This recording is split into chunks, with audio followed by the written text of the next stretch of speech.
أعوذ بالله من الشيطان الرجيم. بسم الله الرحمن الرحيم. الحمد لله رب العالمين، والصلاة والسلام على أشرف المرسلين سيدنا محمد وعلى آله وصحبه أجمعين. وبعد، فإن أصدق الحديث كتاب الله تبارك وتعالى، وخير الهدي هدي محمد صلى الله عليه وسلم، وشر الأمور محدثاتها، وكل محدثة بدعة، وكل بدعة ضلالة، وكل ضلالة في النار.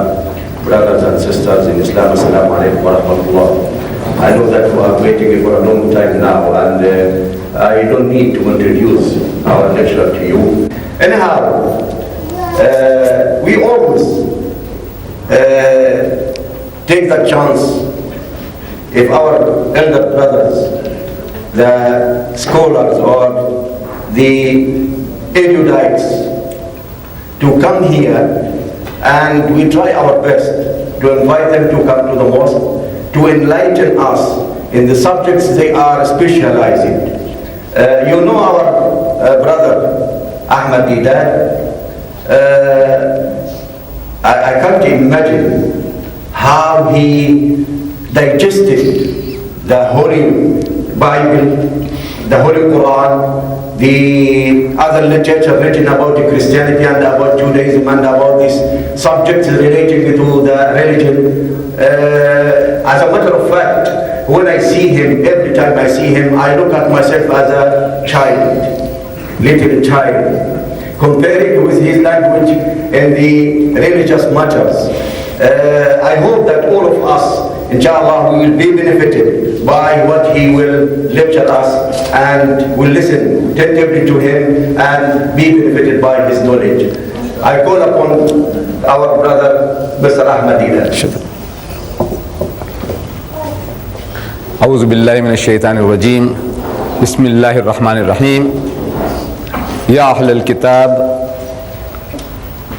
لا تغلوا في دينكم ولا تقولوا على الله إلا الحق إنما المسيح عيسى ابن مريم رسول الله وكلمته ألقاها إلى مريم وروح منه فآمنوا بالله ورسوله صدق الله المولى العظيم.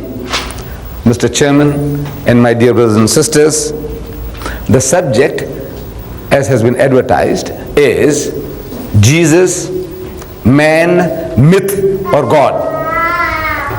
But before we delve into the subject, the atmosphere at the moment in the UK is the atmosphere of the debate that took place on Sunday.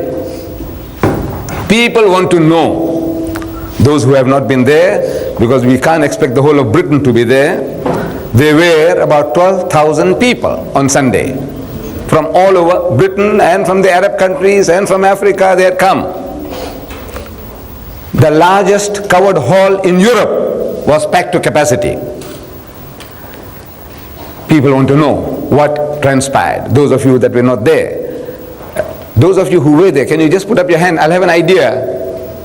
Oh, mashallah, mashallah. Almost 1/3 of my brothers and sisters were there. But I might share with you certain things that I was not able to share in that meeting, those of you who were there. This might be altogether new to those who were not there. That how the whole thing came about, and the response of the Muslims, that the Muslims on this occasion, they seem to have been the liveliest of audiences that I have ever addressed. What made them so lively? Because usually the Muslims are very placid, quiet, calm. You know, even if it calls for an applause, you will find that they are like straight-jacketed. They won't utter a sound, and they won't show any signs that they appreciate a point, generally.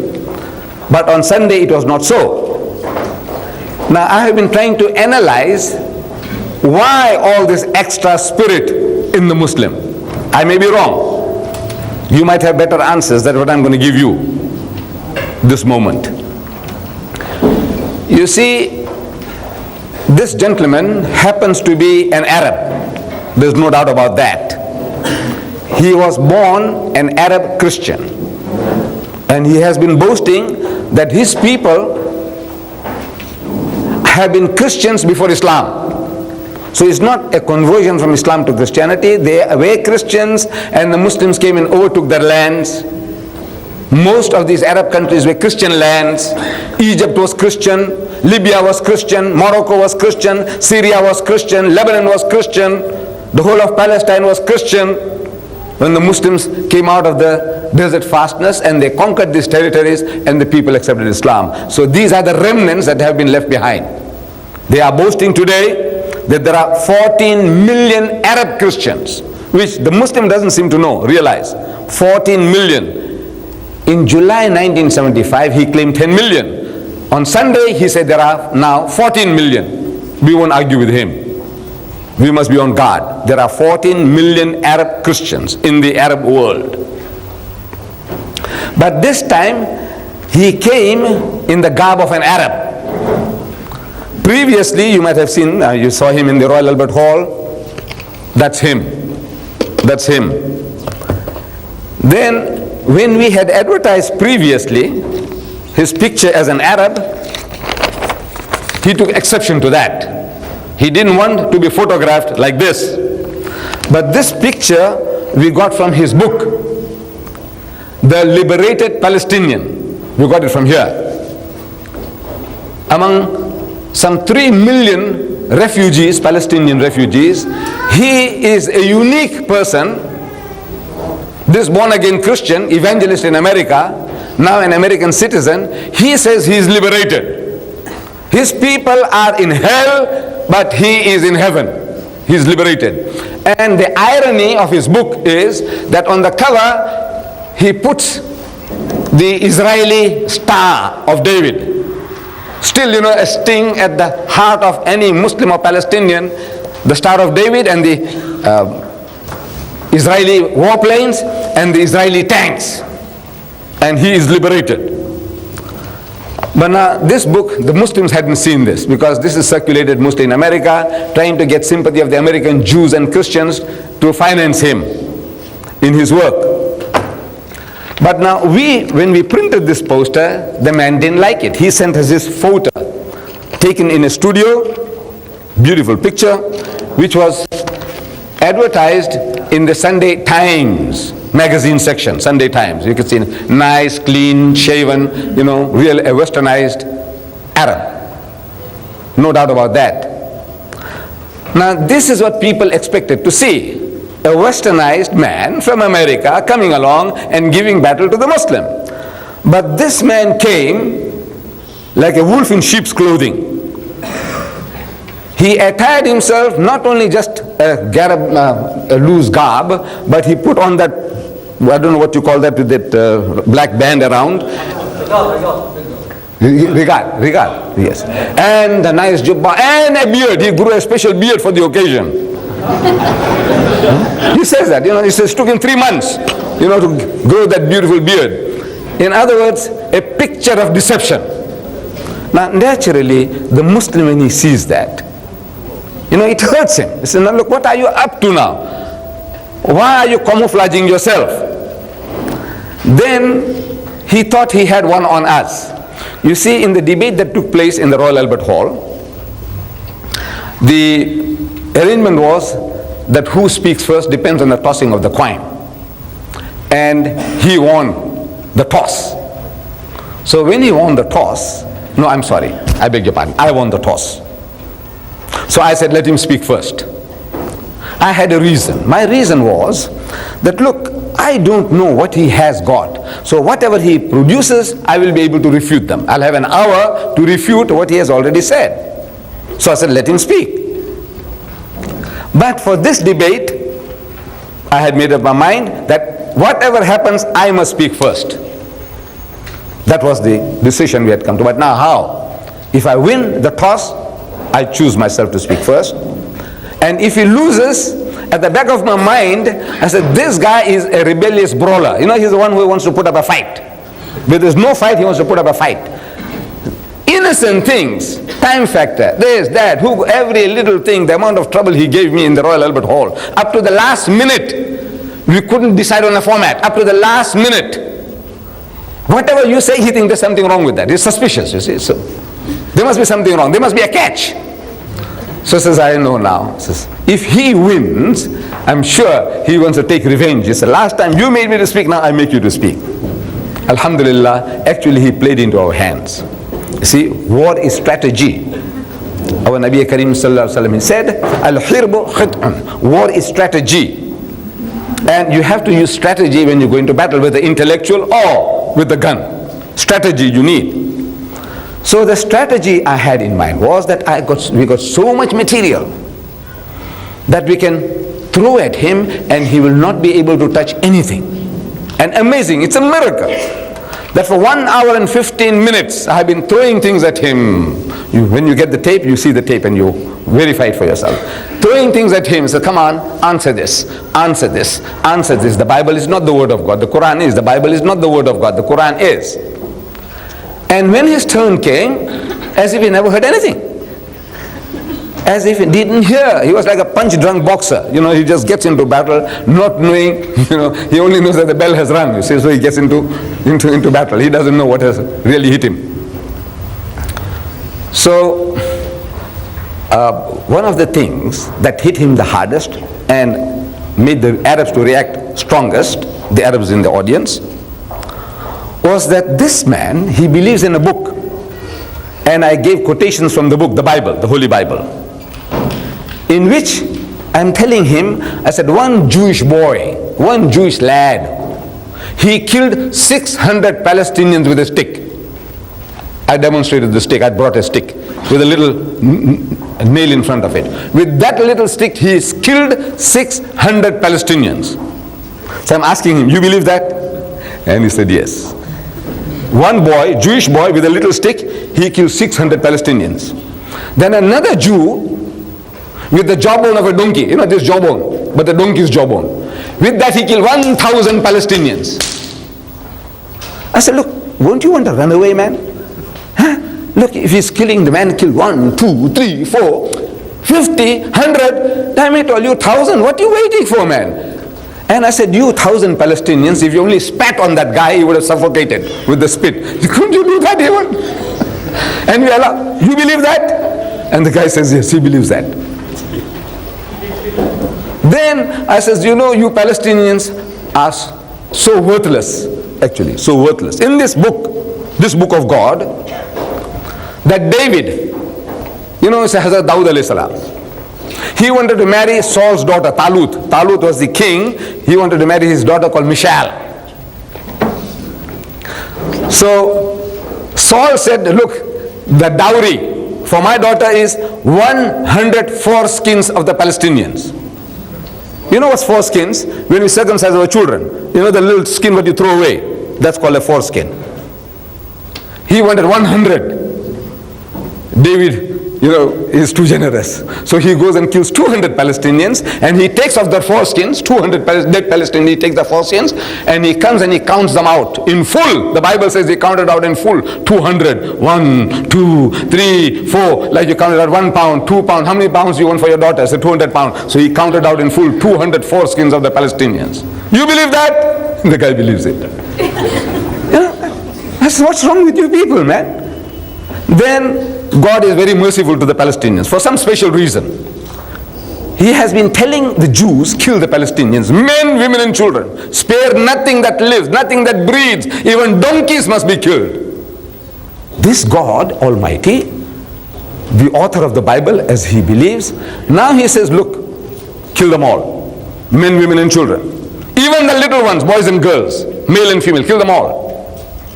But only young women, grown-up women, who would be of marriageable age, those women you save for yourself. But you must verify that they are virgins, that no man has known. If you, in testing them out, if you find that they have been second-hand, kill them. But if you can prove that they are virgins, that you save for yourself.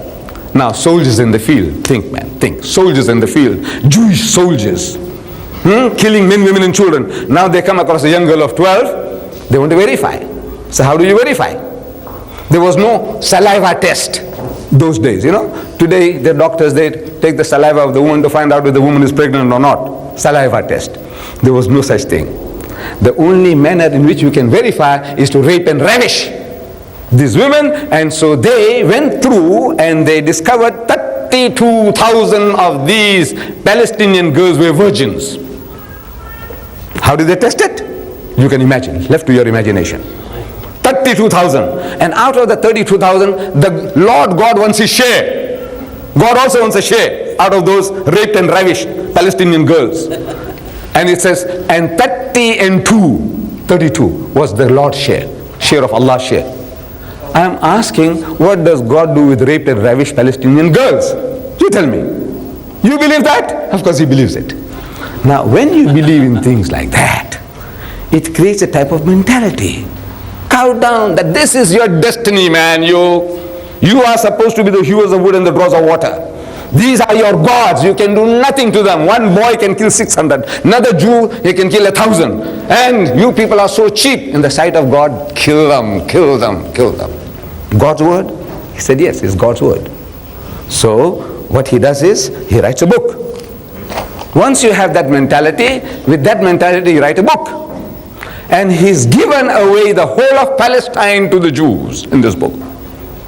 He's advising the people. In other words, he said, look man, what you fighting for?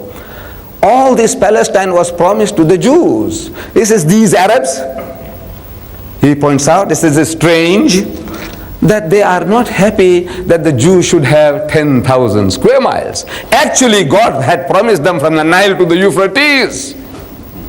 And in 1982, when they attacked southern Lebanon, he said, look, this is also part of the prophecy. What are you crying about?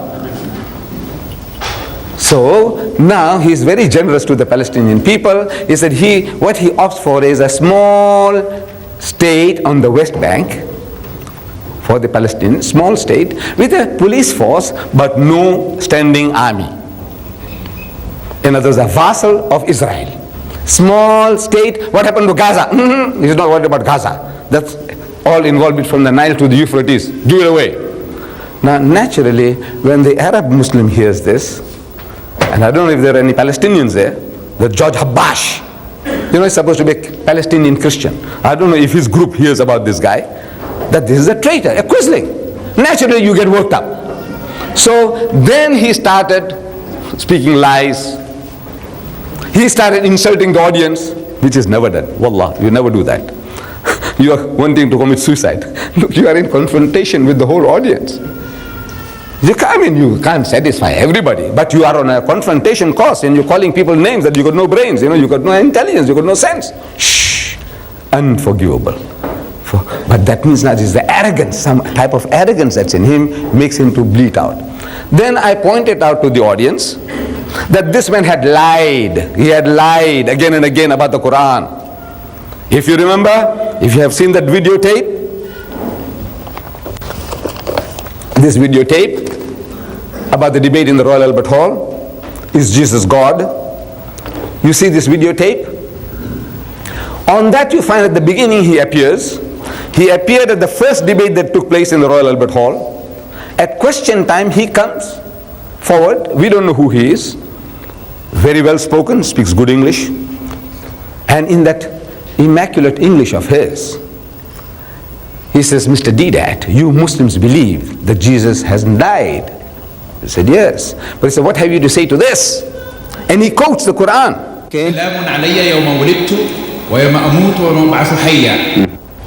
I was stunned. I'm thinking he's a Pakistani. Usually the Qadianis quote that verse, usually.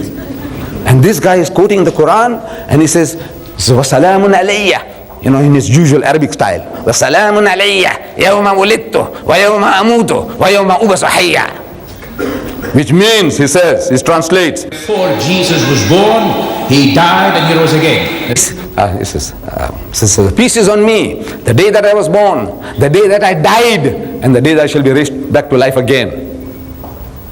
What have I to say to that? The Quran says that he died, and I say he didn't die. The Muslims say he didn't die. Fortunately for me, he was playing into my hands. This is Allah's way. I am not an Arabicist. That means I know Arabic. I don't know the Quran as a whole. I don't know the Arabic language. But he is actually playing into my hands. He's throwing a ball straight at me. He's getting caught out. I knew this verse. So I said, you see, the verse you quoted وَسَلَامٌ عَلَيَّ يَوْمَ وُلِدتُّ وَيَوْمَ أَمُوتُ وَيَوْمَ أُبْعَثُ حَيًّا means, so peace is on me the day that I was born, the day that I die, in the future tense, not the day that I died, and the day that I shall be raised to life again. So, alhamdulillah, the people appreciated and they applauded. That means the man was lying. He lied about the Quran. He is an Arab and he's lying in his translation. Then, during the course of the debate, if you remember, he said, I'd like to urge you to consider that when we say Bismillah ar-Rahman ar-Rahim, we see the Trinity 113 times in the Quran, like the Bible says, Bismillah wal ibn wa Ruh al-Qudus. Trinity, Father, Son and Holy Ghost appear in the Quran 113 times. And so Bismillahir Rahmanir Rahim, which he gave the translation as Allah Rahmanir Rahim, Father, Son and Holy Ghost.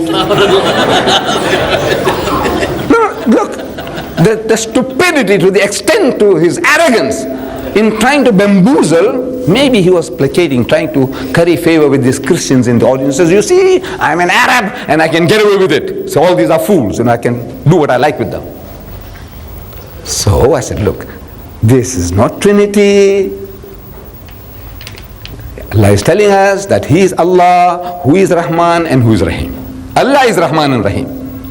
There is not Allah and Rahman and Rahim. Your Trinity is in the name of the Father and the Son and the Holy Ghost. And the conjunction and means three different persons. This is the same Allah who is Rahman and Rahim, and we are given so many attributes of Allah, 99 in the Quran. Huwallahu allazi la ilaha illahu, that He is Allah besides whom there is no other God. Al-Malik, the King. Al-Quddus, the Holy One. As-Salam, the source of peace and perfection. And Al-Aziz, Al-Jabbar.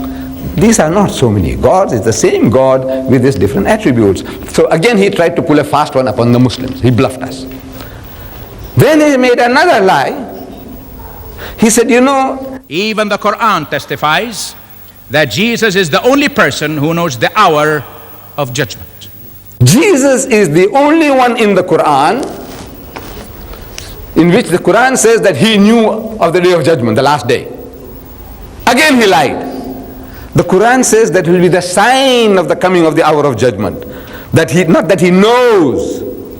He lied about the Quran. Then a bigger and greater lie, at one stage in his talk at the debate here in the Royal Albert Hall, he said, let me challenge you. 75% of the wonderful Quran in my wonderful language of Arabic is from the Bible. And I would urge you to look into the Bible and find out where these sources are. Let me challenge you. This is bombastic. The bravado with which he speaks. Let me challenge you, either challenging me or the whole audience. Let me challenge you. 75% of that wonderful Quran in my wonderful language of Arabic is from the Bible. You know what is 75%? Three-quarter of this book is from the Bible. Lies. So I exposed him. I said, look, you said three-quarter. We don't want 75%. Give me one. Just give me one example, one comparison where you say, look, this is now copied from my Bible. In my Bible it says, for example, Ya muallimu nuridu an nara minka ayatan. So you open the Quran, you see the same thing. Ya muallimu nuridu an nara minka ayatan. You read the Bible, فَأَجَابَ وَقَالَ لَهُمْ. You open the Quran, فَأَجَابَ وَقَالَ لَهُمْ. Jilun shirrirun wa fasikun. Open the Quran, Jilun shirrir. That is copying. This is copying. This is cribbing. This is plagiarism. One verse. Just produce one verse. And I put the Quran, the Arabic Bible, I put one side and I put the Arabic Quran. So while I'm telling, I said, look, you remember you challenged me? Can you do that? You said, yes. Now? He wants to get up there and then. I said, no, wait a minute, you'll have your turn. You'll have your turn. He had his turn. He left the Quran and the Bible. He didn't touch it. But he did do something. And the audience didn't catch the joke. Even it was difficult for me to catch what was going on. You see, there was something wrong in his delivery. He was speaking at 100 miles an hour, and then he was reading. He was not speaking, he was actually reading, and he had the preparation he had made. He wanted to read the whole thing through. Whether you understand or you don't understand, that means he did the job. He wanted to complete his job, read it all through. So while he was reading, something did sound like the Quran. I don't know, those of you who were there, you'll remember. He had this book with him, this green book. This is a new production of the Arab Christians. What's the title, Ya Sheikh? It's hard for me to read. Siratul Masih.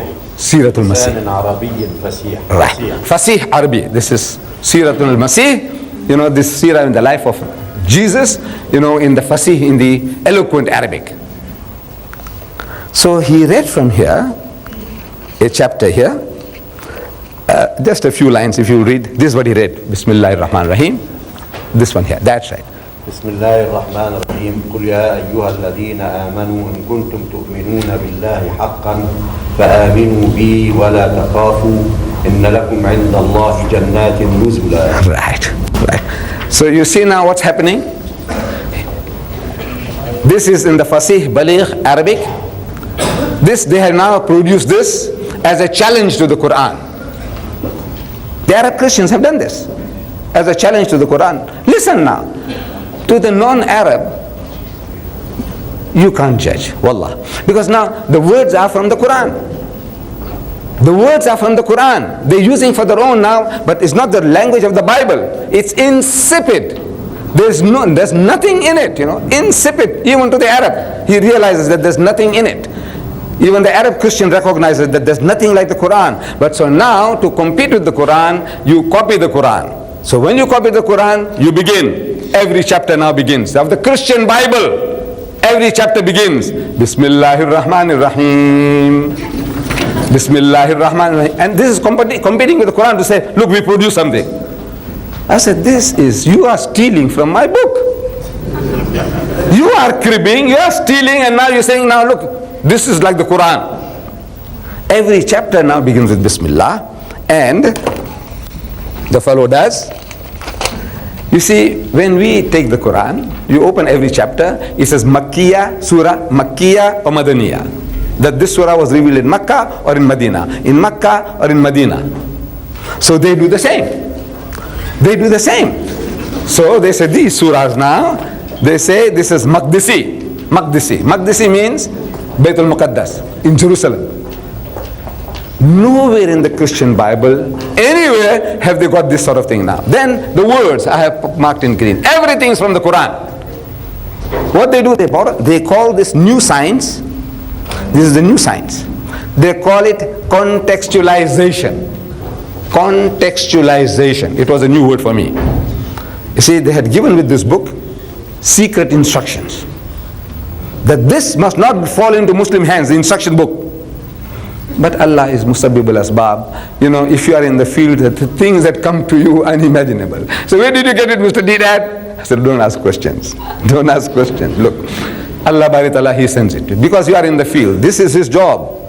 That if you are working for Him, things keep coming your way. That means now you are prepared. Allah is preparing you beforehand. He's preparing you beforehand. He said, look, because otherwise it takes you off guard. He says, man, it sounds like the Quran. Could it be that they invented it? No. They're copying about from Surah Maryam. You read there, Zikru Rahmati Rabbika Abdahu Zakaria. So they start here. The same style. They copy the Quran. It says Zikru Ta'budi Zakaria. Now the person doesn't say maybe, you know, something, but it sounds similar. Then Al-Muttaqin wa ma kana Shaykhun Kabir, Lidkhul al-Mihrab. All these are phrases from the Quran which they are putting in the New Testament to catch the Arab fish. That this Arab fellow, ignorant Arab, you know, he will fall for this. So naturally, the Arab who understands is mispronouncing so many things. He reacts. He was lucky, you know, that there was an exit from the back. Otherwise, I feared for him. Some of the things I didn't mention, something that you can remember, that the book that he gave me in the previous debate, you were there, ya Sheikh. He gave me that green parcel. He said, we Arabs, when we are taught that when we go to meet a friend, we don't go empty-handed. So he scored a point. Look, the Muslim went empty-handed. He came along with this parcel, he gave it to me. But he didn't know what he was doing. This is Allah's way. This Bible is one of the most valuable Bibles you can get. This is what is called a red letter Bible. Red letter Bible. Everything that Jesus spoke is in red. Easy for you to find. You know how much easy it makes for us now to talk to them? With this Bible. Red letter. Whatever Jesus said is in red. So let's say we accept that is Injil. Let us say that every word that Jesus spoke that is in red is we accept. For the sake of argument, we accept. So I said, let's have a look. What did Jesus say? You say the New Testament is the Injil? He said, yes. So well, let's have a look. The New Testament has 27 books. 27 books. Out of the 27, in this particular one, 21 out of 27 has not got a red dot or a dash or a doodle. Not even a scribble. Not even a smudge. Not even a red smudge. 21 out of 27. How many percent is that? You work it out. Then in the New Living Bible, also red letter, 23 out of 27. There's not even a red dot or a dash or a doodle. And you say this is the Injil. You say this is the Injil. You didn't even quote Jesus. Leave out Jesus, God talking to him. But you didn't even quote Jesus in 23 out of the 24 books. He is not even quoted, not even once. And you say this is the Injil.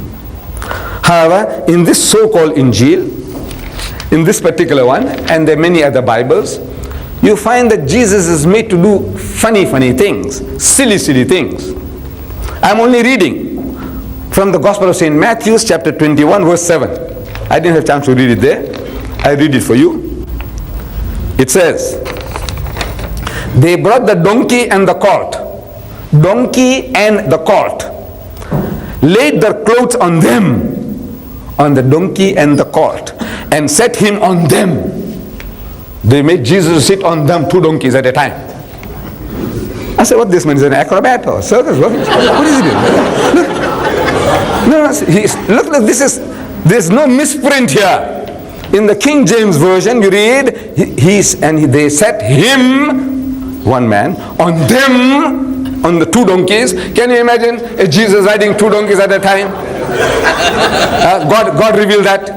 On them, is there. No, this is little wonder that today there are people in the world who think that Jesus was a myth. Coming to our subject, myth, a fairy tale. Things that they speak about him and things that happened in his time. That people came out of the graves. You remember I told you at the meeting there. In the Gospel of Matthew, that Jesus, when he was crucified, the graves opened up and the people came out of the graves and they walked the streets of Jerusalem, left, right, left. People, but they were wearing napkins or skeletons. What? When you come out of the graves, after having slept there for 50 years, 100 years, what do you come out with? And they walked the streets of Jerusalem. Full stop. Full stop. What happened to them? What did they do? Nothing. Who saw them? Nobody. Out of the 27 books of the New Testament, only Matthew saw. Can you imagine? 26 books, there's not one word of such a stupendous happening. People in London or Birmingham coming out of the graves and walking the streets. And nobody sees. Wallahi, it will be world news. No? Even in some village in England, if this thing happened, it will be world news. The whole world will know by satellite. Everybody knows that, in certain little town or village in England, the people came out of the graves and walked the streets. And then what did they do? What did they do? They went back to sleep again? Can you imagine? You came out of the grave. Let's say it was you. You came out and you march with the group. And what do? Go back and sleep? Won't you like to go and see your wife and children? Huh?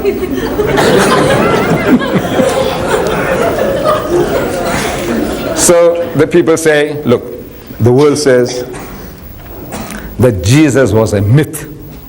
This is a fairy tale. There is no such thing as Jesus. We believe that he was a reality.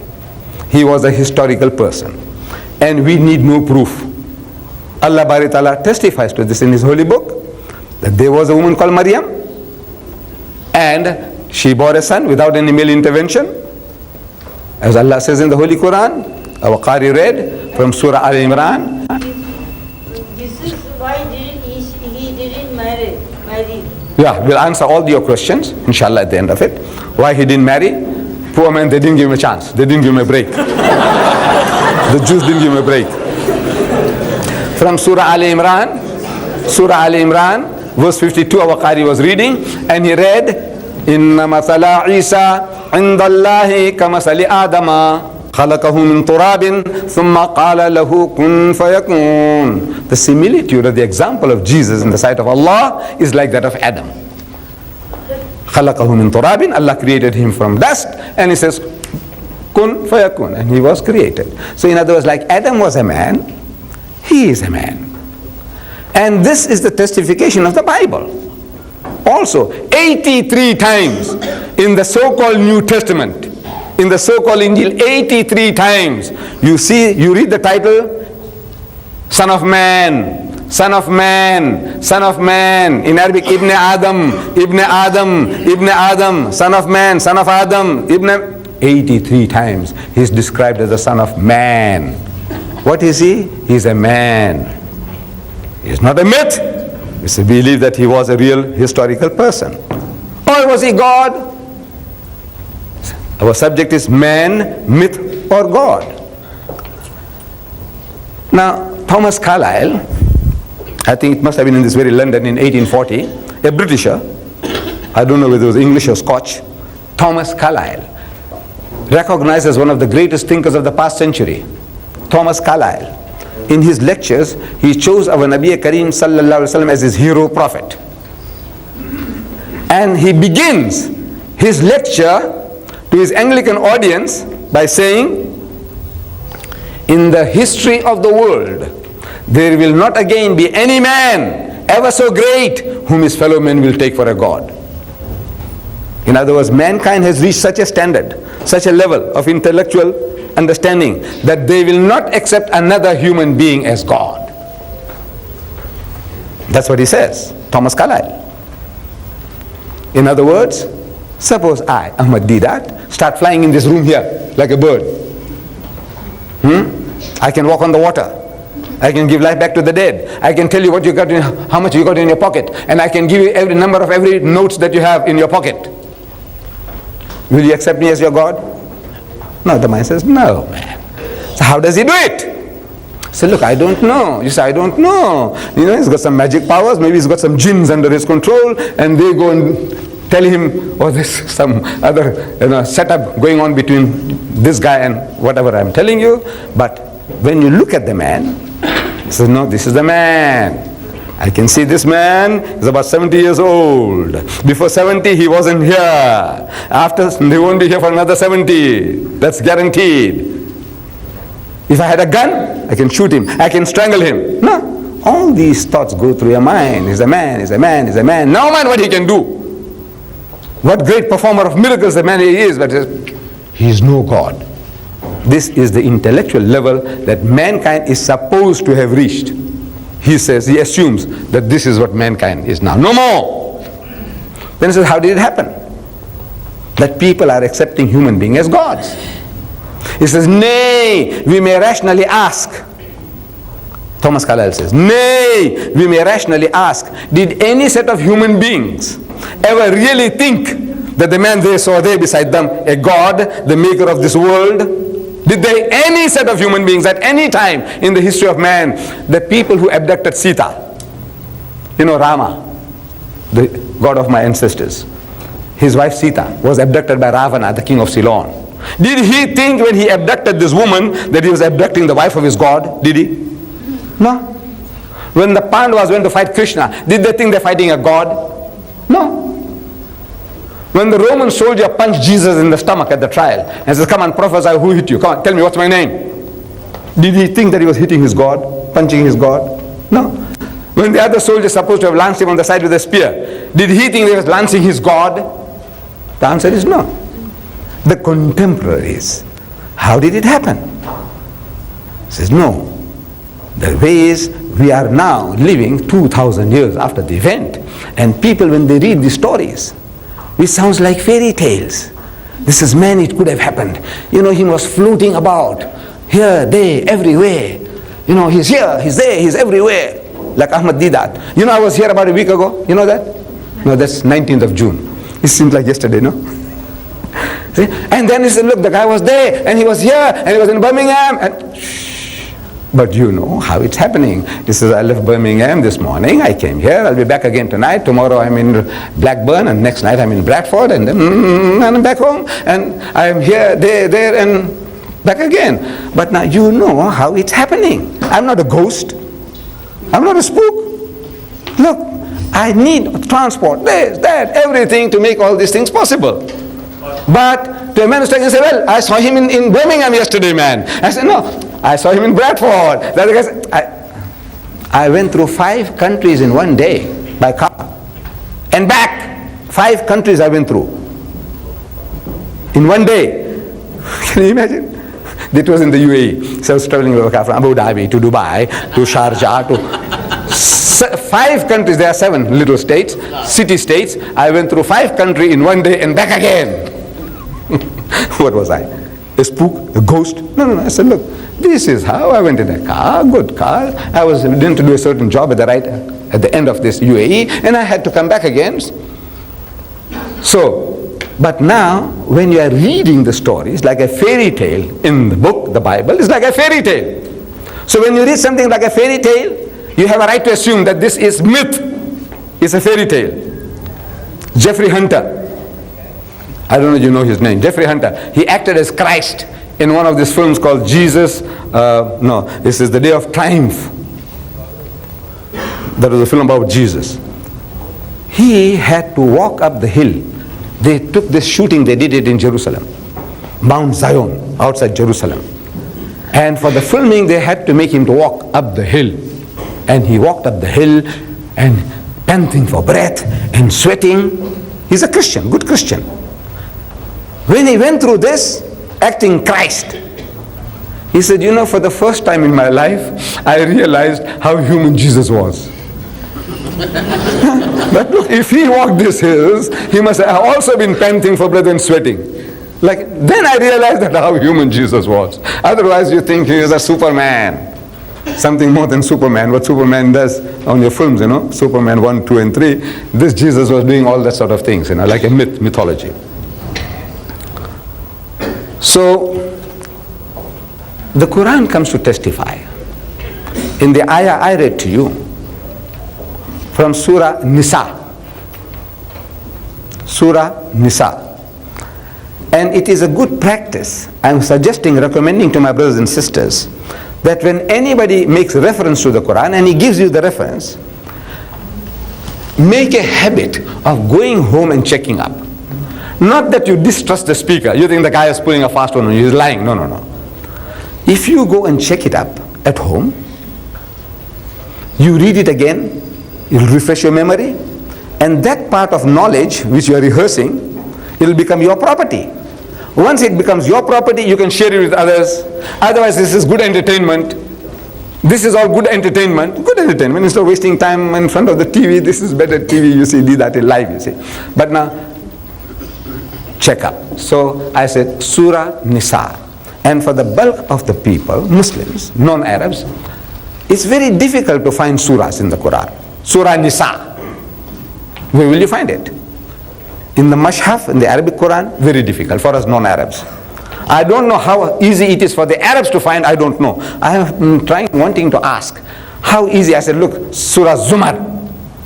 How do you find it? Do you start paging through, you Arabs? How do you find it? Do you know where to find it? Or you just page through? So Surah Talaq. How do you find Surah Talaq? What do you do? Start paging through? Well, how do you find it? I don't know. I'm still going to ask the Shaykh, when I have time, inshallah. But now, for the non-Arab, for us, if you have a translation like this particular one here, this is by Abdullah Yusuf Ali. I noticed that our brothers from Birmingham had taken the trouble to bring some over. This Yusuf Ali translation. At the back of this volume, this encyclopedia of 2,000 pages, there is a very comprehensive index. Anybody gives you a name of a surah, it's a surah Nisa. Maybe you know, but generally, just like in a dictionary, look under N, Nisa, it'll tell you chapter 4. Very easy to find. Every page is numbered. Chapter 4, ayah number 171, very easy to find. Allah says, this Quran is available in the foyer. They are £5 each. Wallah, they are very cheap.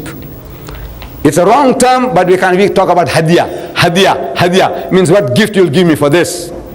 Now, the man wants to know how much. So I said, look, the hadiyah is £5. So what's that? What's that? I said, no, the hadiyah, the gift. He said, so what gift? I want to know how much, what price. So look, I said, don't waste time. I said, all right, look, it's £5. Take it, it's £5. I said, it's very cheap. Sorry, very cheap. Look at this Bible. I bought this one in Birmingham from a bookshop called Hudson's. This Bible here, I paid £9.95, £9.95. Just about £10. The VAT, I think it was over £10. I paid for this. This one here, you get 2 for 10 rands. 2 for, 10 pounds. Very cheap. You owe it to yourself and your children to have this in the house. It'll improve your English. You'll have better understanding of Allah's kalam, what Allah wants, and everything on your fingertips, whatever you want to know. You don't have to start fumbling. In this book, everything. You don't know about marriage under M. You don't know about divorce under D. You don't know about talaq. Look up. Talaq. This is chapter 39. Just like that. Everything. What you want to know. Don't start going along and say talaq, talaq, talaq. Go and look up what Allah says, how to do the job if you must. Look, it's there. But we don't consult the book. We heard from our fathers that when you get angry with your wife, what do you say? Talaq, talaq, talaq. And then you cry. So you go to the sheikh. I don't know about our Arab sheikhs, but in my country, the Indian alims, they say you make halalu. Halalu. This halalu. He says, now this woman of yours, this ex-wife of yours, now because you said talaq, talaq is finished, now she must marry another old man. Stay with him at least for a night. At least they must go into a position where they can have relationship. That's a must. Then he must divorce again, and then you remarry her. I said, look, you fool, you made the mistake. Why punish the poor woman? What has she done? She is an innocent victim. Where's your sense, man? But no, you go through all this filth and dirt, filthiest, dirtiest thing that you can imagine, and you think you are a good Muslim because you didn't read the book. What do you want to know? You want to know about Jesus? Under J, open Jesus. See what it says. His birth. Open it and see. Wallah, everything on your fingertips. The birth of Jesus is described here. Whole chapter is dedicated. Surah Maryam, chapter Mary, chapter 19. The Christians have taken out a pamphlet. They said, Jesus is spoken of in the highest terms, 13 different places, different titles. And they are challenging the Muslims to produce another personality with any of those 13 2 times to any person. I haven't tried. No need to. Now the question arises, look, all this about Jesus, that he is the word, the kalima, which Allah bestowed upon Mary, that he is the Masih, the Messiah, his ruh, his this, his that. Shh. All these beautiful titles for Jesus, for Jesus, for Jesus. And a whole chapter, named after his mother, Maryam. Said, you see, this man, he deserves to be worshipped. He's God. Now, why is it that Allah mentions Jesus to that extent? Why is it that his mother's name has to be exonerated? That she is a virtuous woman. Why? Can you tell me? Tell me, why? Why so much about Jesus in the Quran and not about Muhammad? Why? Tell me. Don't be afraid. Guess. Why? Yes, brother. Because the Christians have a problem of finding out who Jesus really was. Anybody else? Why? Jesus, Jesus, Jesus, Jesus, he's the Messiah. He gave life to the dead. He did this, he did that. His mother was a wonderful woman, saintly woman. Why? One. Because there is dispute between Christians. Yes, my son. Because the Christians say Jesus is son of God. Or that is No, you see, there are so many allegations. There are so many allegations about Jesus and his mother, which needs to be clarified. So many charges. That's all right. That's all right. They say, you see, there's a dispute. There has been a dispute about Jesus and his mother. There was no dispute about the parentage of Muhammad. No dispute.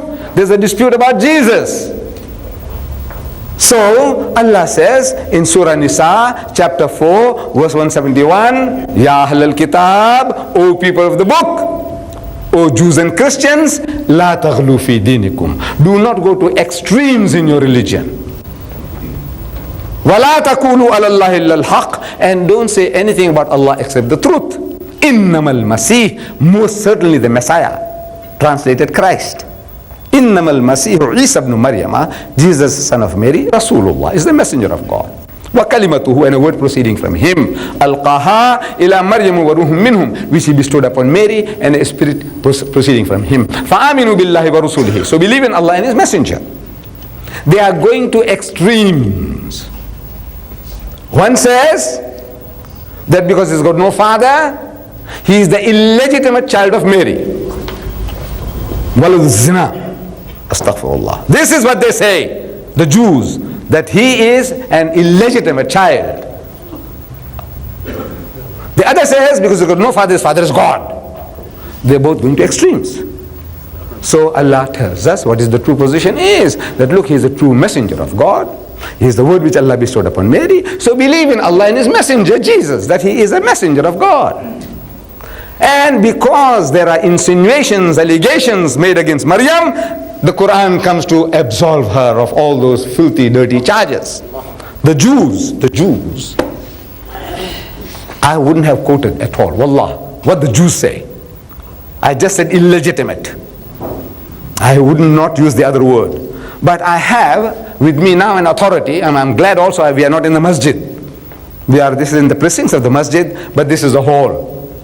Here is a book written by a leading Christian called Josh McDowell. He is the head of the Campus Crusade. Campus Crusade, universities. He goes to universities and he goes and delivers lectures to them.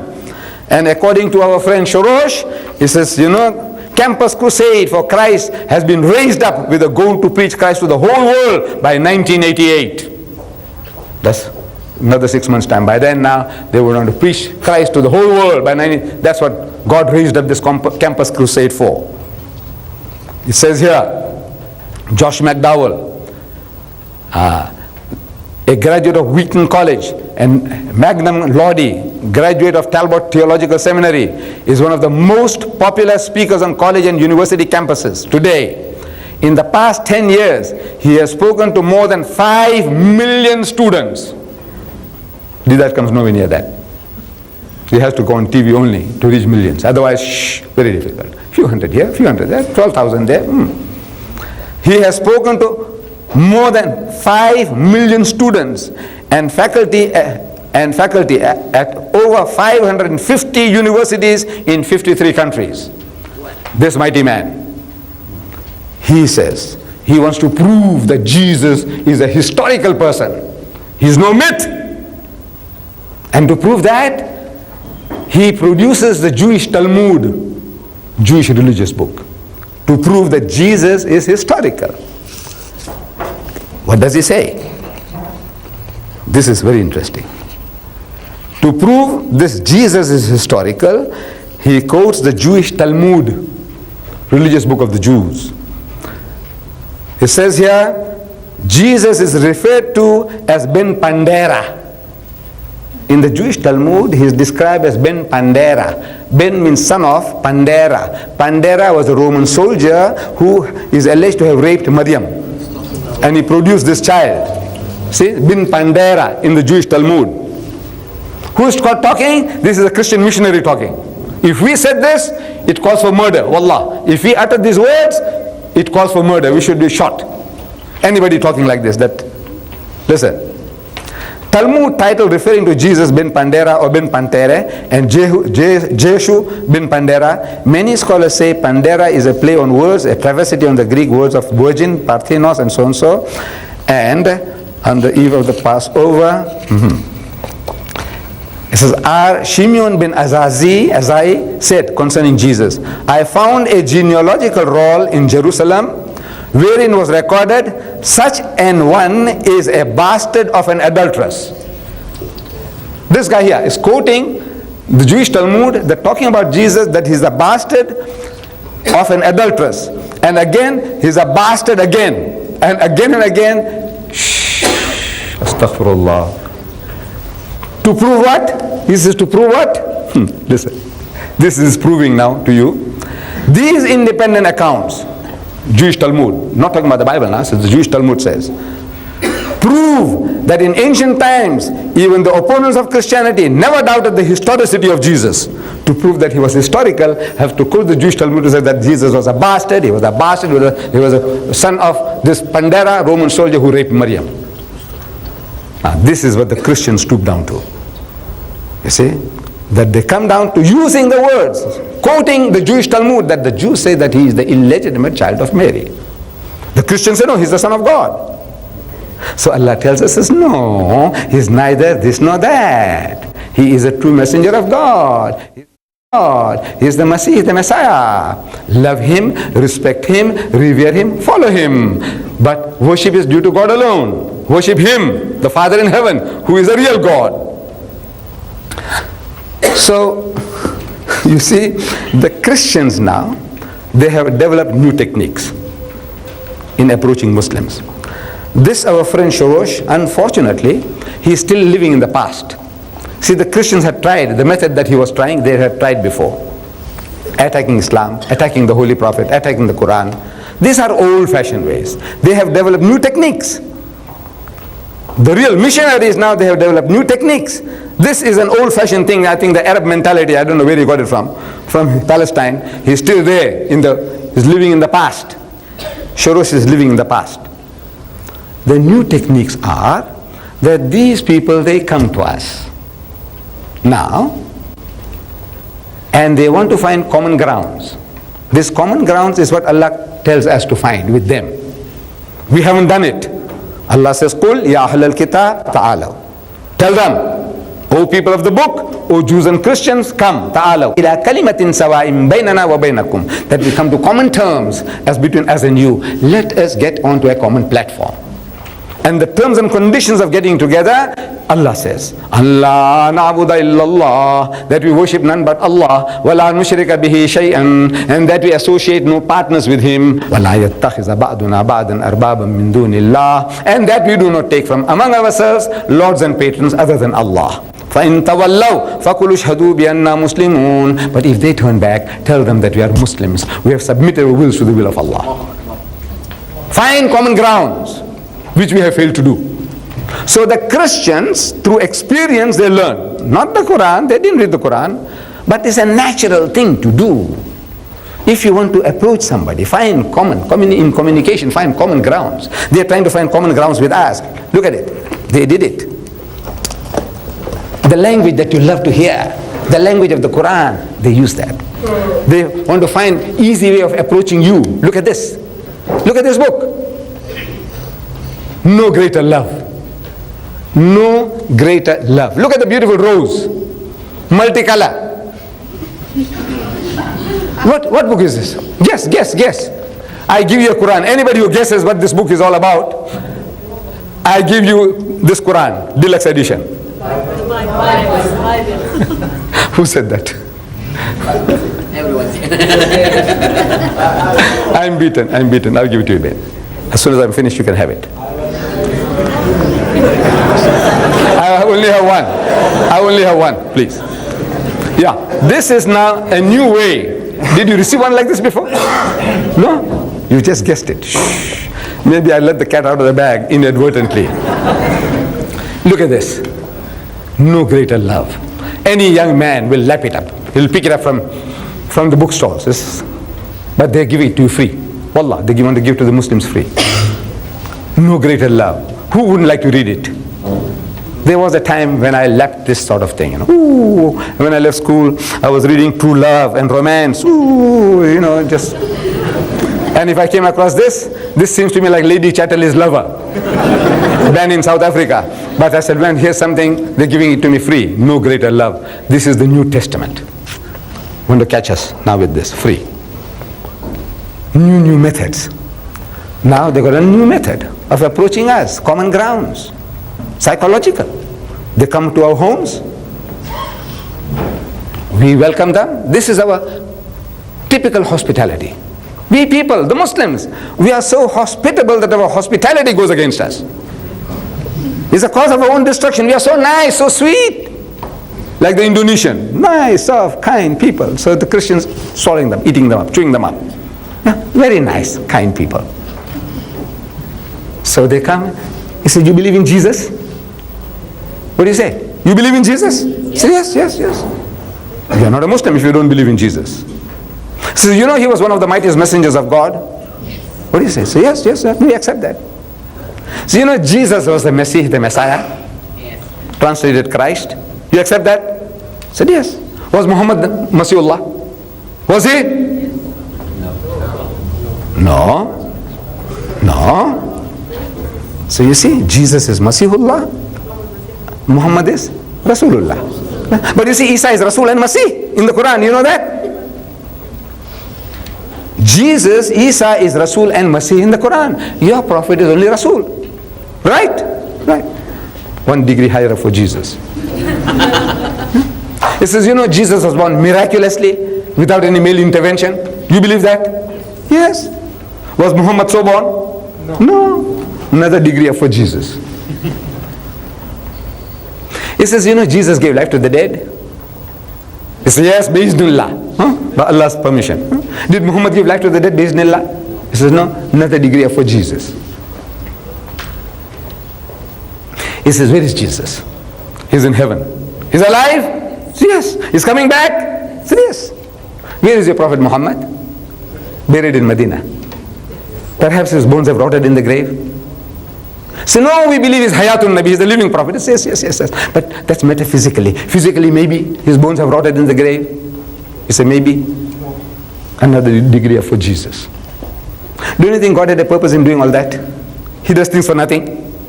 You just celebrated Eid al-Adha, Qurbani, Bakrid, and you sacrifice a sheep or a goat or a cow. But when you look for that animal, an animal without blemish, no fault, horn not broken, ear not cut, not blind, not limping, right?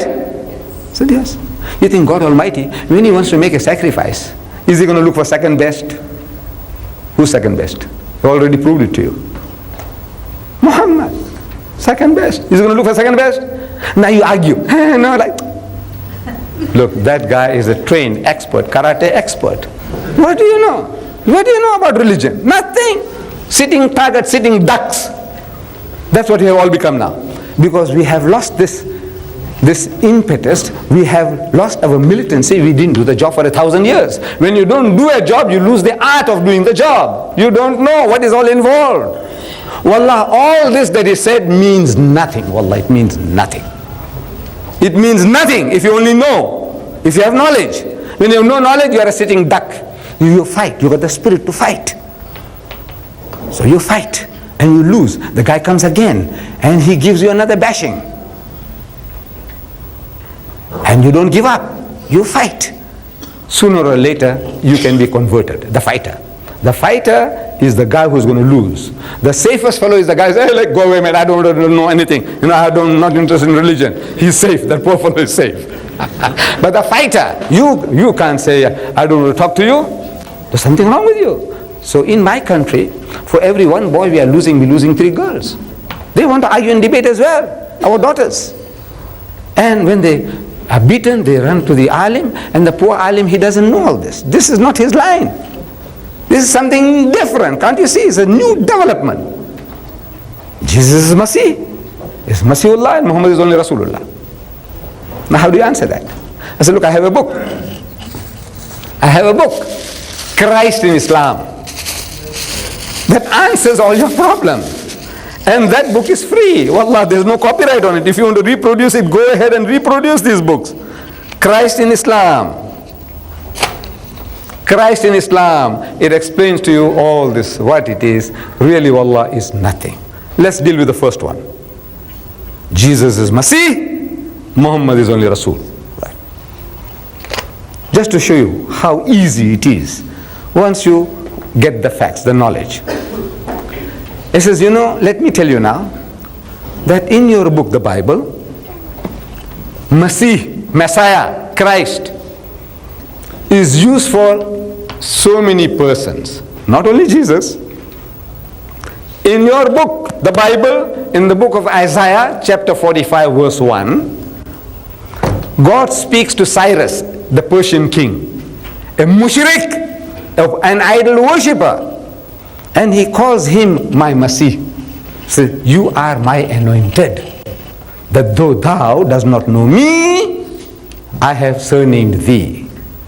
Like you kafir mushrik, you son of perdition, you Jahannami, you don't know me, but still I call you my Masih. So the Christians translated that as anointed. The word is, you are my anointed. I says, now that word anointed, what is it in Hebrew? It's Messiah, same like Jesus. This mushrik is, Allah says, you're my Masih. In Greek, Christos, translated Christ. So God is telling that you are my Christ, you are my Masih, you are my Messiah. A mushrik can be a Messiah, Masih. So what is Jesus being a Masih? Then pots and pans, the Bible says, were anointed, were made Masih, Masah. Pots and pans. What it means is this, I tell my wife, I said, you see this tea set that we bought? This is only for the VIPs, not for every Tom, Dick and Harry who visits us. Don't give them tea in this. You keep it for Sheikh Zahran and people like that. When they come, we'll take that out. So when I say that, it means it's earmarked for the VIPs. In Hebrew, you have made Masaha, Masih for that, anointed for that, special purpose. That's what it means. Horns, the Bible says, were anointed. Columns, pillars were anointed. They made into Masih, Messiah. So pillars and posts, horns, and pots and pans, and mushriks are all made into Masih, Christ. So what is Christ?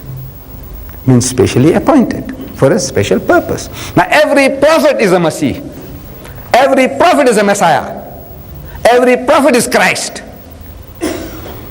So how do I say that? The Quran doesn't say that. I said, no, I'm telling you. You see, because Christ means one who is appointed. But why only Jesus? I said, you see, there are certain titles which we use exclusively for certain people. Like, for example, look, we say Rasulullah. Who is Rasulullah? Automatically Muslims say Muhammad sallallahu alaihi wasallam. But look, the Quran says Musa is Rasulullah, Ibrahim is Rasulullah, Isa is Rasulullah. But how is that you say Muhammad Rasulullah? No, in our minds, this word Rasulullah associated with our Nabi. You say Khalilullah. Who is Khalilullah? Ibrahim means the friend of Allah. Abraham is his friend. What about all the other prophets? His enemies? Huh? Are they all his enemies? Only Ibrahim is his friend. No. Every prophet is his Khalil. Kalimullah. So who's Kalimullah? So Musa. He said, didn't Isa speak to Allah? He said yes. Did Muhammad sallallahu alaihi wasallam speak to Allah? He said yes. Then why Musa, Kalimullah? This is how specific titles you give to certain specific persons. But these are common properties for everybody. But we say Alfred the Great. You heard in English history? The guy who burned the cake. Alfred the Great. Huh? All the other English kings. Very tiny little ones. Richard the Lion-Hearted. You know your English history? Yes. All the other English kings were chicken-hearted. No, it doesn't mean that. Can't you see?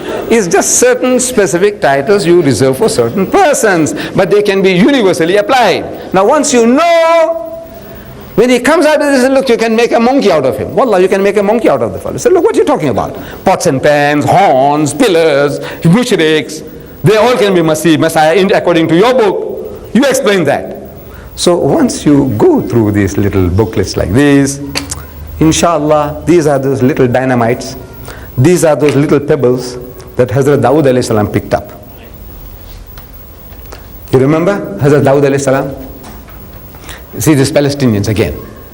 The Palestinians and the Arab and the Jews have been having it out for more than 3,000 years. They're fighting. And you read in the Bible, and they were destroyed utterly. Finished. And they come back from nowhere, like ghosts, the Palestinians. And they destroyed them utterly, and they come back again. I don't know where from. The Bible says, and they destroyed them utterly, and they're back again. And they destroyed them utterly, and they're back again. Amazing, these Palestinians. They never go out of circulation. Alhamdulillah. So, what was I saying? Pebbles. The Palestinians and the Jews having it out. So now comes a time that the Palestinians, they have a giant in their midst. Goliath, Jalut. And according to Guinness Book of Records I was reading today, that according to the biblical, this thing, he was 9'6". About that height or more. 9'6". He was 9'6". A bit of an exaggeration, but 9'6". Now once you have a guy like that in your midst, naturally you feel that now we can battle anybody. So this Jalut, from a hilltop, he cries out to the Bani Israel on the opposite hill. Say, hey, you Jews!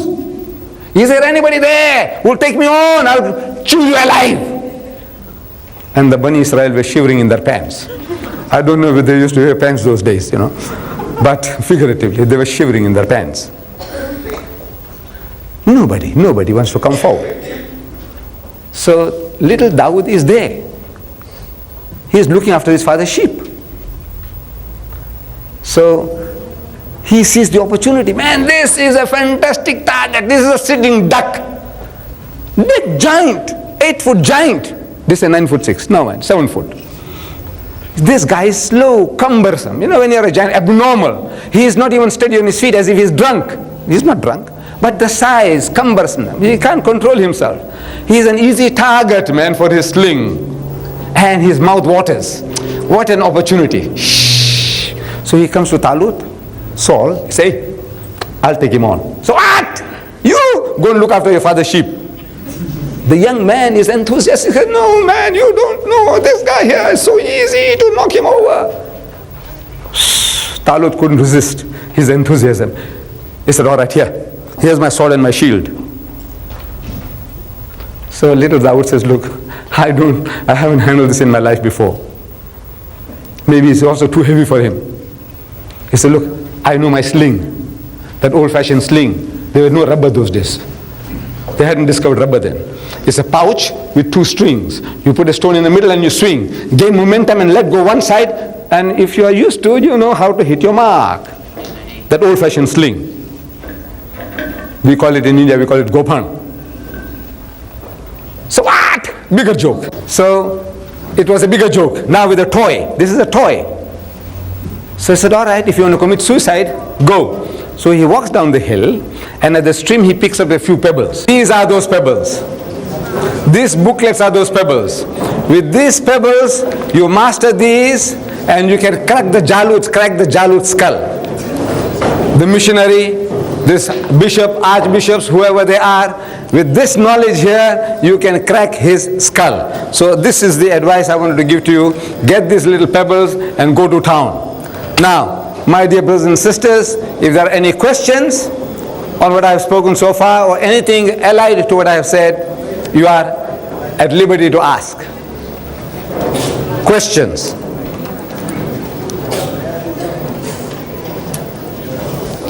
Of course, if you haven't got questions, that means you are all converted. I can get back quicker to Birmingham. Yes, my son. It's not about today's subject. It's about why the Christians don't allow people to marry more than one wife. When in Leviticus 18:18, it is allowed to marry more than one wife as long as the wife is not the wife's sister or the wife's mother. And Jesus said not to. He came not to change the law. The question was, how is it that there in the Old Testament there is a injunction given that you can marry women more than one, as long as they are not your sisters or your mothers or your daughters and things like that. Restrictions are given, but they were allowed to marry more than one. And the prophets, as we read in the Old Testament, almost each and every one of them had more than one wife. How is it? And Jesus Christ didn't condemn polygamy, not in the least. How is it that the Christians are today saying that only one man, one woman? That is the question. Now the thing is, this is their own creation. The Christian world up to almost yesterday, they practice polygamy. Now Allah doesn't tell us to go and have 2 or 3 or 4. But there are circumstances in life when it is necessary to protect womanhood. Like I was giving reference, I don't know whether it was last night or at the meeting, that this is a solution to your problem, more especially the West. In America, at the present moment, there are 7.8 million more women than men. Almost 8 million women. At the present moment, there are 20 million women in America without husbands. 20 million. But even if every man in America got married, there will be 7.8 million women left without husbands. What is the solution? The answer. We are asking them, provide the answer. Here in England, soon after the war, there was a news item that on the east coast of England, there were 1.6 million more women than men on the east coast alone. Over Britain, 4 million more women than men. In Britain, if every man gets married, there will still be 4 million women who can't get husbands. And soon after the war, a news item, Dateline from London, I was reading in my country, it said 5,000 misfits to be shipped to America. You know, the human mind is so imaginative that when you read something, you think you got the whole picture. So I'm imagining that these misfits must be cripples with haired lip, with club foot, that they are being sent to America for treatment. That's the imagination. Thinking that America medically is far more advanced than Britain. That's what I'm thinking. But when I read further, the news item said that these 5,000 misfits were the offsprings of Negro soldiers stationed in England during the war. They were the offsprings of Negro soldiers. That they were too dark, too black to be absorbed into English society. These Negro children, to these British girls. That in your home, if you had this one of these little ones, and with crinkly hair and stubbed nose, he says, now who's this? He says, my sister Mary's child. Everybody comes around, who's this? He says, my sister Mary's child. It's like a dagger in your heart. So what do you do with things like that? Ship them to America, to be joined with the Negro society in America. So they send them. Maybe Andrew Young was one of those. Maybe Cassius Clay, Muhammad Ali might have been one of those. We don't know. But this is 5,000 misfits were shipped to America. They couldn't be fitted into British society. So I am asking the question that these 5,000 misfits, how did they come about? How many Negro soldiers were in England during the course of the war compared to the whites? The white Australian, the white New Zealander, the white South African, the white Free French, the white Pole, and the white British, and the white American, the white Canadian. How many blacks were there? A handful. Compared to the white soldiers, a handful. So what amount of adultery, fornication was committed in Christian England to produce us 5,000 misfits during the course of the war? What amount? You tell me. To create all those illegitimate bastard children. How many? Thousands, maybe hundreds of thousands. You created them. So Islam gives a solution to a problem. It's not a tonic, being offered as a tonic, Coca-Cola or Pepsi-Cola. No. This is a remedy, an answer, a solution to a problem. And on BBC TV, some years ago, there was a program. The program was about polygamy. So they brought a group of women, asking them one by one, what do you think, madam? So a woman gives a point of view, oh, my dead body, I'll never allow my husband to have another wife. And you, madam? He said, well, you see, if the man will look after me and my children, I don't mind sharing a husband.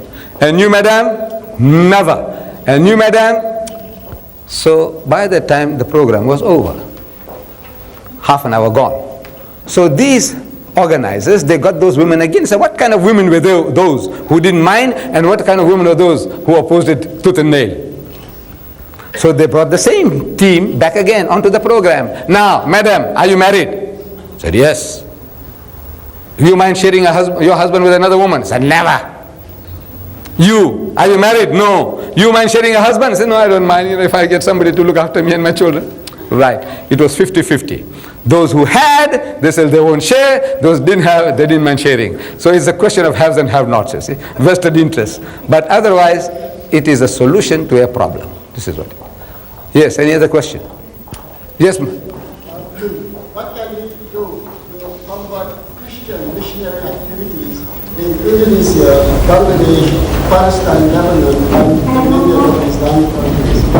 The only way you can meet these forces is to study the textbooks. There is no other way. See, Allah Ta'ala gives us the secret. The secret is, Allah says, Qul hatu burhanakum. Whenever anybody makes a claim, they are making a claim, they say, waqalu, they say, lan yadkhul al-jannata illa man kana hudan aw nasara. That you Muslims will never enter Jannat. There is no heaven for you unless you become a Jew or unless you become a Christian. That's the claim then, that's the claim now.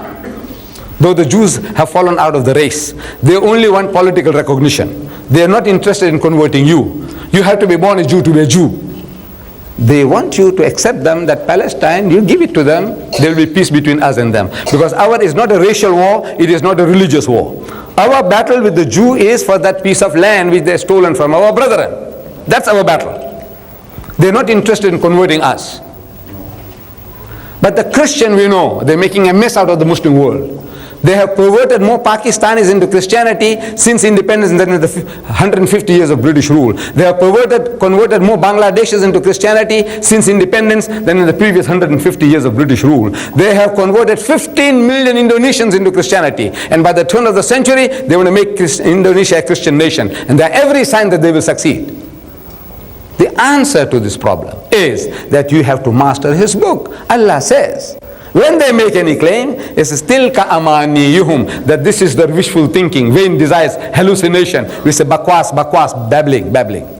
Don't be afraid of them. Qul, tell them, how to burhanakum. Produce your proof, your burhan. In kuntum sadiqin, if you're speaking the truth, let's have a look at your certificate that entitles you to heaven and destines us to hell. Let's have a look at it. Did you do that? No. 1,000 years, 1,400 years, have you been asking them for the burhan? No. I want to know why. I'm asking the Arabs, how is it that you read this and you didn't do the job? 1,400 years, the Muslims is supreme in Egypt. 1,400 years. And today they are boasting there are 10 million Coptic Christians there. In Egypt, 1,400 years, you had a good inning. And in 1,400 years, you could make a dent in the Christian community? Why? Simple reason, you didn't ask for his burhan. And unless you ask for his burhan, you can't talk. There's no way you can open the subject with them. They are programmed, brainwashed to say, Christ died for the sins, salvation is yours. You can sweat it out. 5 times a day you can pray, fast for 1 whole month. These are all like filthy rags, he says. Rubbish, worthless rubbish. He says, salvation only comes through the blood of the Lord Jesus. Once you accept that, all our philosophy, psychology, logic, it won't make a headway. You got to break through. And the only way you can break through is Kul hatu burhanakum. Let us have a look at your burhan, your proof. And when you see that, you find it's all hocus pocus. You can go to town, you can crack his skull. He hasn't got a thing. Wallah, he hasn't got a thing. And there isn't Christians born who can stand before you if you only master these little pebbles, these little booklets. And each and every Muslim should be going and doing his job. You don't wait for Ahmad Deedat or Sheikh bin Baz or so and so. This is every Muslim's duty. According to your capacity, just learn these things, master them, and go to town, man. It's a privilege Allah has given you and me. He said, لِيُزْهِرَهُ عَلَى الدِّينِ كُلِّ. He's given you a deen that's to master, overcome, and supersede them all, bulldoze them all. That's what Allah says. This is the destiny of his deen. وَلَوْ كَرِهَ الْمُشْرِكُونَ. He said, now mind how the mushrik might not like it. This is the destiny of his deen. Master them all, bulldoze them all. You believe in it? You believe in it? Yes. I want to hear. Yes. That's why you're sitting on your backside doing nothing. Yeah, we're doing nothing. You sit on our backside doing nothing. We believe what you believe. You don't really believe. That's the trouble. We say we believe, we don't really believe. However, yes, my son. Yes, in a debate, he put Anis Sarraj in a political perspective. Now, if you look at the history and analyze the facts, more Palestinians have been killed by so-called Arab leaders than by the Israelis. More of the suppression is coming from our Arab leaders. If I was to call for Islam in Iraq, I'll be put into prison. If I was to call for Islam in Syria, I'll be hanged. So can you comment on that subject, please? You're talking about politics. You see, our battle was the Quran or the Bible. That was the subject of the debate, the Quran or the Bible, which is God's word. And in that battle, this Palestinian Christian has already sold out. That's for you to now go and fight them out. You go and fight them now, you see. My battle is with the guy who is coming along and knocking at my door. Talk to him, how to talk to him. Yes, Ben? Between the time of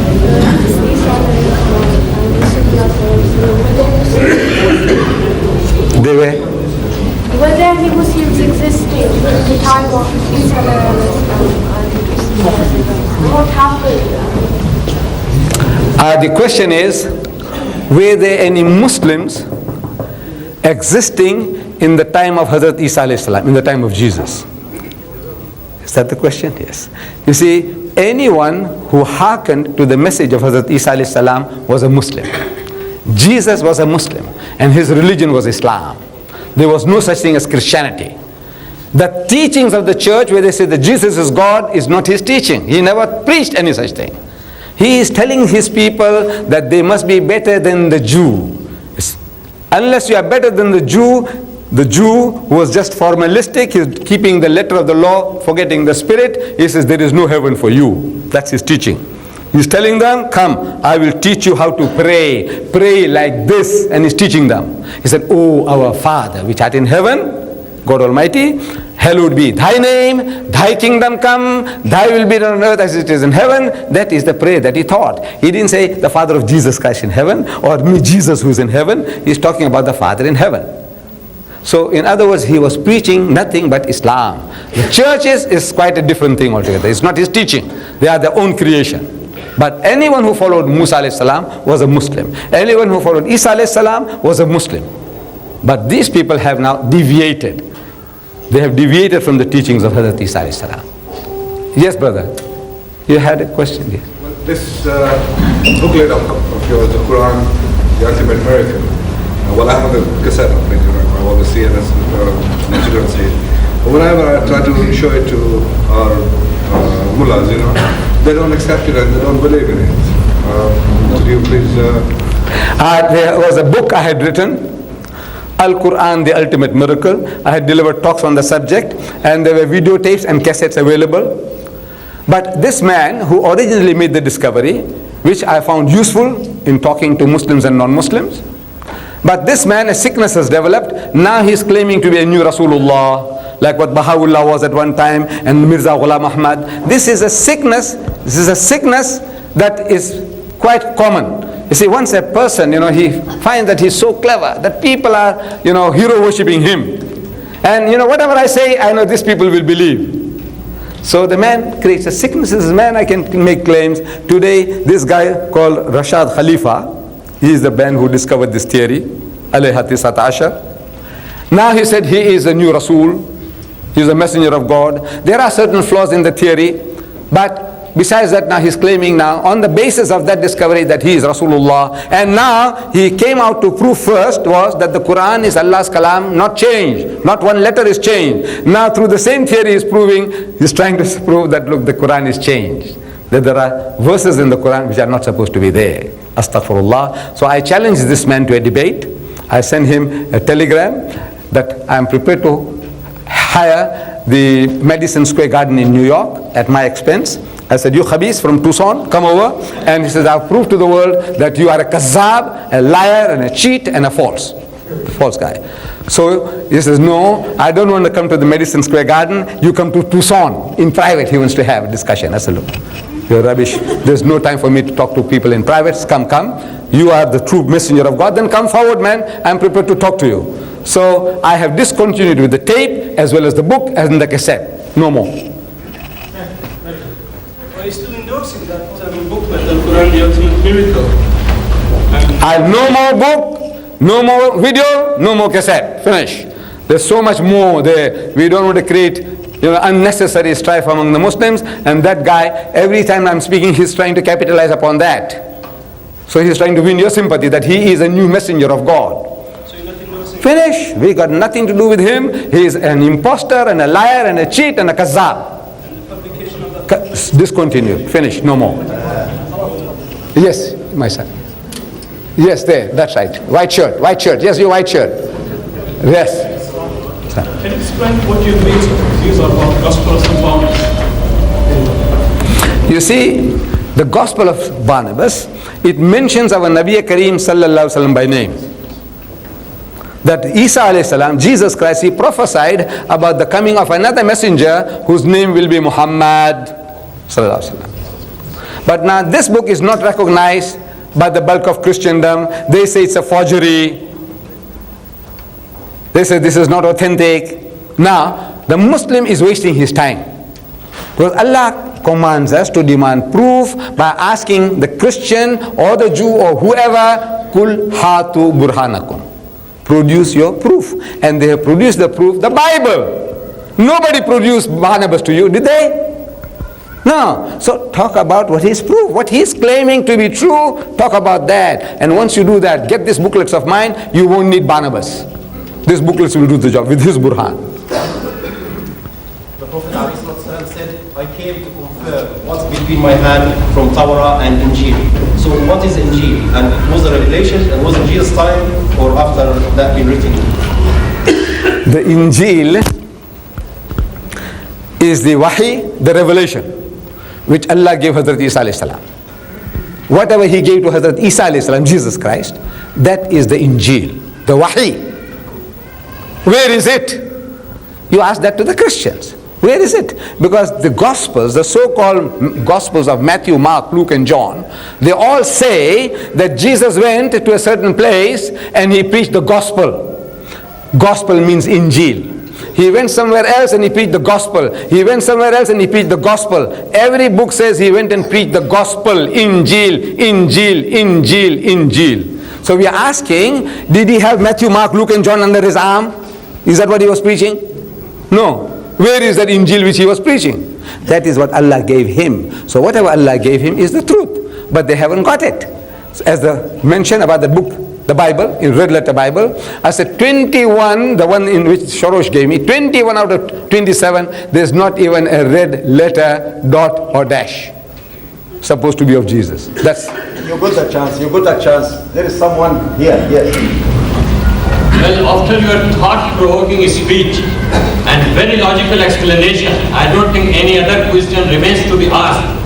But one question which is generally addressed by the so-called Christians in the West, particularly to some Muslim scholars, they say that we were born Christian, but now we don't believe in the existence of any God.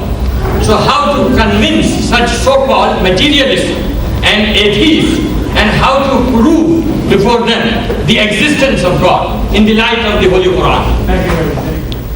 You see, before you start with him with the Holy Quran, how is he going to listen to you about the Quran when he says he doesn't believe in God?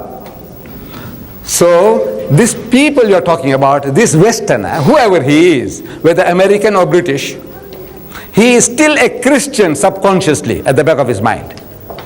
Because as soon as a fight starts between the Muslim and the Christian, he will take the Christian side. Why? He is still a Christian subconsciously. So, now what you do with him, a technique I show you. As soon as you ask any of these people, when you meet them in the flesh, he said, what church you belong to? He said, no, I don't go to any church. I don't believe in God. So you tell him, congratulations to you. Amazing, amazing. The man said, I don't believe in God. I said, tell him, congratulations to you. And the guy gets shocked. He expects you to chop off his head. Kafir, mardud. You don't believe in God? Chop off his head. That's what he expects from the man of religion. I says, no, congratulations to you. He said, why congratulations? I said, you see, if you told me you are a Christian, no congratulations. Because your father was a Christian, your mother was a Christian. Right? He said, right. So what did you do? Nothing. You tell me you are a Muslim, no congratulations. Why? Because your father was a Muslim, your mother was a Muslim. What did you do? Nothing. But you tell me you don't believe in God, I say congratulations. Because you have been thinking. What made you to reach that stage where you say there is no God? You were thinking. So for that I congratulate you. What were you thinking? Well, about what you heard, the stories you heard. You went to Sunday school. Your environment, they're telling you about Adam and Eve. Yes. You read about Adam and Eve in Sunday school. You heard the stories. Yes, Adam and Eve, they were put into the garden. When God made them in the garden, He said, now look, eat and drink. Eat any of the fruit in the garden except this one tree. In the middle of the garden, the fruit of that tree thou shalt not eat, because the day that thou eatest thereof thou shalt surely die. Right? He said, yes. And they ate. And they discovered that they were naked. Prior to that, they were in a state of innocence, like little children. They didn't know what was what. As soon as they ate, that was supposed to be the tree of knowledge, the fruit of the tree of knowledge, so they realized that they were naked. So they started plucking leaves and covering themselves up. And Adam heard. I'm reading the Bible which he read. And Adam heard the footsteps of God walking in the garden in the cool of the day. You know, mighty King Kong. Boom, boom, boom, boom, boom. That's what the Bible says. He heard the footsteps of God walking in the garden in the cool of the day. It was afternoon, late afternoon. So Adam went and hid himself away in the bushes. So God comes and stands where Adam was a few seconds before, and he scans. He can't see them. So he shouts, Adam, Adam, where art thou? Kahan hai tu, kahan hai? Poor God, he didn't know where Adam was. Or maybe he was playing hide and seek. Look, we do play hide and seek. You see, I do it with my grandson. He's 4-year-old now. See, I go home, my grandson, he's there in front of me. But I look up all over. I say, Rais, tu kahan hai? I say, where are you? And he's just having a good laugh. He thinks, grandpa can't see. Look, I'm playing the fools with him. He says, where are you? Where are you? He's laughing. So maybe God Almighty also, he wants to play a little joke with Adam and Eve. So Adam peeps through the bushes and he says, I'm here. So why do you behave like that? You have done something wrong. He said, no, I was naked. So how do you know you were naked? You have been eating of the fruit. He said, no, the woman that thou gavest to me, that woman. You see, if you didn't give me that woman, I wouldn't be in trouble. You gave me that woman, now got me into trouble. And you woman? He said, you're the serpent that beguiled me. Passing the buck, the oldest game in the world. Don't own up. Now, I'm asking the Muslim, you believe in a God like that? You believe in a God like that? No. He says he also doesn't believe in a God like that. So congratulations. You read further down, Genesis. Hazrat Musa alayhi salam went to see God. So God says, look, you can't see me and live. The Quran says, Lan tarani, you'll never see me. But in the Bible, he's insistent. Like a spoiled child. He said, look, man, oh Lord, I love you so much, I must see you. What can you do with a fellow like that? It's all right. I will appease you. So God Almighty puts him between two rocks and puts his hand in the opening. So Musa alayhi salam can't see him. Then he turns his back and he takes away his hand. And Musa saw the back of God, saw his backside. Because his front side, if he saw, he would have died. You believe in a God like that? Who shows his backside to Musa? Says no. Look, he's agreeing with you. What you want to tell him, he's telling you himself. You believe that Mary carried God for 9 months? Ask him. He said, no, you believe that? That Maryam carried God for 9 months? And this God was born and was circumcised on the 8th day. You believe that? No. So look, that man has taken the first step towards Islam. What is the first step? Anybody want to accept Islam? What do you say? Say, start. La. What is la? No. La ilaha. There's no God. There's no object of worship except Allah. So he's taken the first step. He's saying la ilaha. This. That God. That God. No. He's taken the first step, man. Take him the following step. Take him further. That's your job now. congratulate him, and take him out from there. Say, come, man. How did this thing come into being? So he explains to you, and you find the Quran confirms. The Quran confirms. He says, look man, this book is telling what you are telling me. Inshallah, you'll be able to do the job.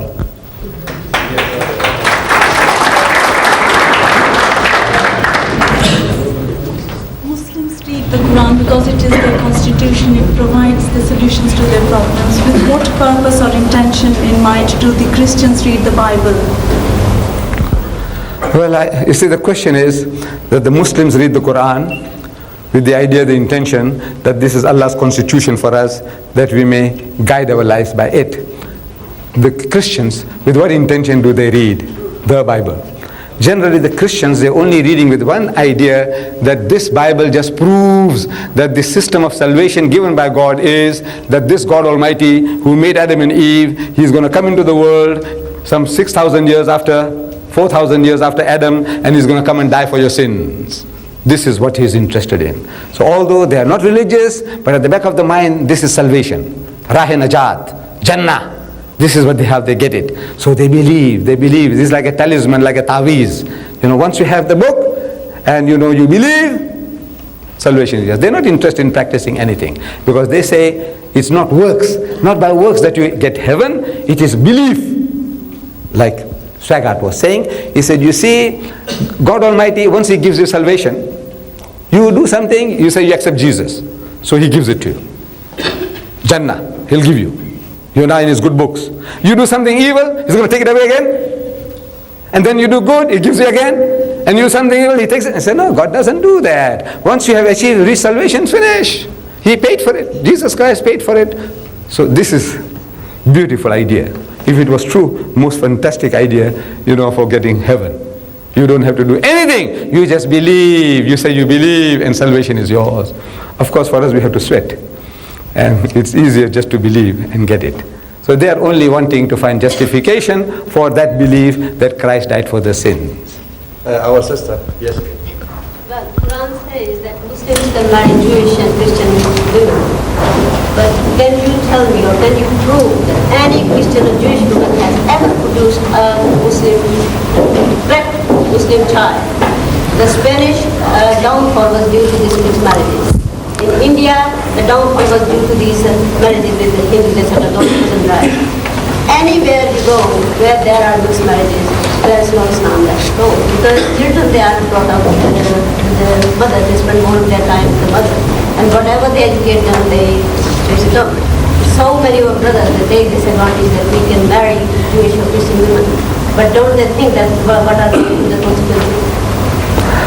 The question is about Muslims marrying Christian and Jewish women. Allah Bari Ta'ala tells us that you can marry women of the Ahlul Kitab who are, the word mutata, the pious women among them, wal muhsinat, of those who are virtuous women.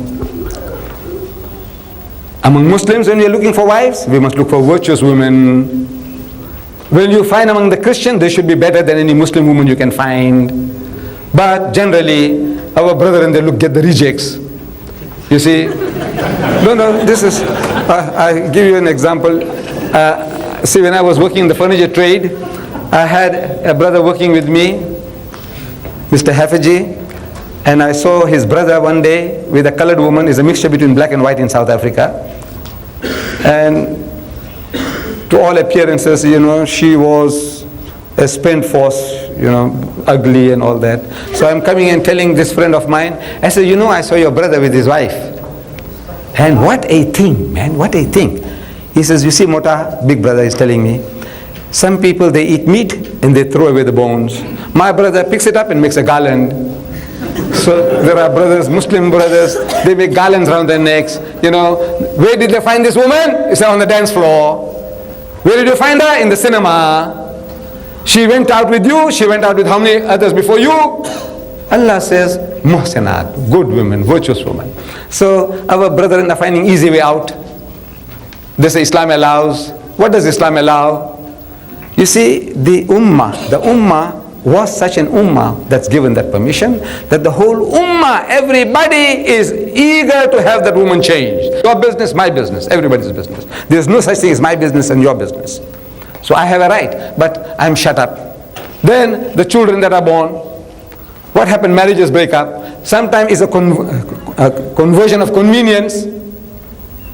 Generally, I have seen in my country, the woman is converted. What is that? He goes with this woman to the sheikh, to the Maulvi, and says, look, I want to marry this woman. So the Maulvi Sahib asks the woman, you want to marry him? He said, yes. So say the kalima. So what's that? Say la ilaha illallah. So she said, la ilaha illallah, Muhammad Rasulullah. That's right. Now from today your name is Fatima. You want to marry this fellow? He said, yes. So an-nikahu min sunnati, faman raghiba an sunnati, falaysa minni, aw kama qal. Right. He's got a license. Wallah, this is the type of people that we have. You see, what is conversion? You got to change that person's outlook, complete outlook on life. At the back of the mind, she's still worshipping Jesus. Then some of them, they say openly they are Christians, and they're making their homes as centers for Christian activity. And the man, we are losing men now. Because of the woman, they marry Christian women and they're getting lost. In South Africa at the present moment, there are so many Muslim murtads are coming forward. You find Shabbir Wadi, his wife is a Christian. Salim Adam, his wife is a Christian. All these, because of the women, they are all Christianized now. Even if they were not Christianized, as soon as the marriage breaks up, where does the woman go with your Fatmas and Khadijas and Muhammads? Back again to her people. And where are they going? Aunties and grannies are going to church. So your little Fatmas and Khadijas and Muhammads are going to church. They're getting Christianized. Marriage breaks, you die. Where does she go? To your grandfather? No, she goes to her grannies and her aunties. Shh. We are losing by the thousands, wallah. The fools don't know what they are bargaining. They're playing with fire. I am telling you that unless this Christian or Jewess, if you can make her a better person than your mother at home, don't take a chance. Unless you can make her better than your mother at home, better than your sister at home, I says you are playing with fire. Are you prepared to do that? You got no time. And you're not a man anymore. You are not a man anymore. You are male, all right, but you're not a man anymore. You haven't got that power that men had. Like one of our poets, he's put it very beautifully. I hope I'll be able to translate it. He says, Sheikh Sahib bhi to parde ke koi hami nahi. Sheikh Sahib bhi to parde ke koi hami nahi. Muft mein college ke ladke unse badzan ho gaye. Was में फरमा दिया कल आपने ये साफ साफ पर्दा आखिर किससे हो जब मर्द ही जन हो गए. I'll translate it. I will translate it. It says this learned man, I'm not talking about our Sheikh here. So this Sheikh Sahib, he is also not a supporter of parda.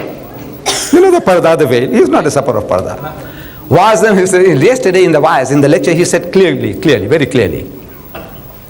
He says, for no reason these university students are getting dissatisfied with him. He explained yesterday in the lecture very, very clearly that after all, against whom are you going to make parda when men themselves are effeminate? They are also already woman-like. The men are not men anymore. So in other words, you are also like women, you know. So this has come to men, that you are not man enough to exert your rights even in your own home with your own wife.